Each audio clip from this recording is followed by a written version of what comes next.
మా సోదరుడు కానీ చెప్తున్న అధ్యక్ష, మళ్ళా కాంగ్రెస్ కి వస్తే అధ్యక్ష కరెంటు గోల్మాల్, రైతు బంధుకు రామ్ రామ్, దళిత బంధుకు చేయదు.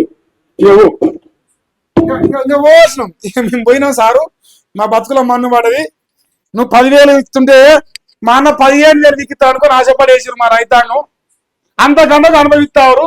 ఏమి రానా కాంగ్రెస్ వాళ్ళకి ఓటేసి ఏం పాపం వచ్చారా, ఎన్ని బాధలు పడుతుంటారా, ఎందుకు వేస్తున్నారు అని ఇలా గ్రామాల్లో నా రైతు బిడ్డలు బాధపడతారు.